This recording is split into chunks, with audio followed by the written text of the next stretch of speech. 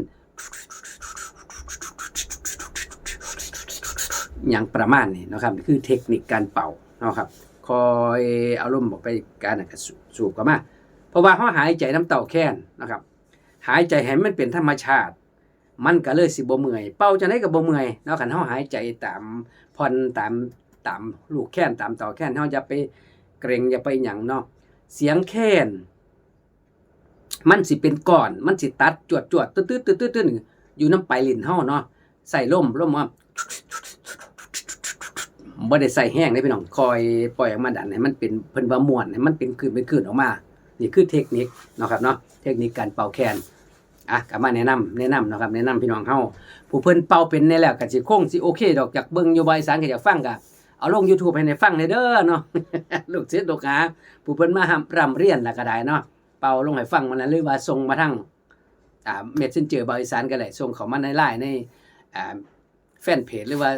มาในเรียวคิดตึกอีหยังก็ว่าไปส่งมาให้ฟังนำแหน่เนาะว่าได้ฟังแล้วได้เป่าไปนำในเฮียนแล้วเป็นไปฮอดส่ำใดนะอยากฟังคือกันเด้น้องอยากฟังว่าผู้เพิ่นมารับอีหยังเพิ่นเอิ้นว่า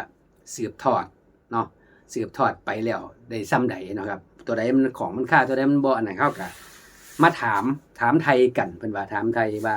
เฮ็ดจังได๋จังซั่นจังซี่เทคนิคการเป่าแล้วมันมีไอเดียเพิ่นเอิ้นไอเดียนำเด้พี่น้องไอเดียแล้วก็ความเฉพาะตัวเฮาเองมันสิไปจังไดเนาะเฮาอันนั้นไปมันสิบ่ผิดดอกคันมันผิดเพราะว่าคันมันผิดมันสิแหกมันสิออกไปทางบ่แม่นมันสิไปจังซี่ดอกคันบ่ถูกเนาะนี่คือบ่ถูกคันไปตามพุ่ม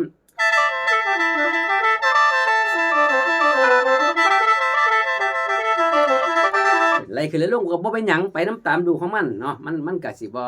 อันนั้นเพียงแต่ว่าสำเนียงมันสิบ่เข้าคล่องแต่ว่ามันก็ไปพอฟังอยู่เนาะอันนี้คือการเป่าและการเป่าร้องนี่เพิ่นเอิ้นเป่าลำลองทางใหญ่เพิ่นเอิ้นเนาะเป่าทางยาวใหญ่ว่าซั่นความโบราณเพิ่นเอิ้นว่าภาษาแคนโอ้ยว่าอยากฟังแคนทางยาวใหญ่นั่นนะว่าซั่นว่ามันก็สิมียาวใหญ่มันก็สิมียาวน้อยมันก็สิมียาวไล่ติดสูตรเนาะแคนเต่านึงสิมีหลายเป่าได้หลายทางพี่น้องครับผมแคนเต่านึงเป่าได้หลายทางแต่ว่ามันสิมีอยู่2คีย์ทั้งไมเนอร์ก็2คีย์ทั้งเมเจอร์ก็2คีย์หรือว่าอาจจะ3คีย์4คีย์เนี่ยก็สิเป่ายากจักหน่อยเพิ่นว่าเป็นลายพวกติดสูตรพวกอีหยังนี่ล่ะเนาะกับลาย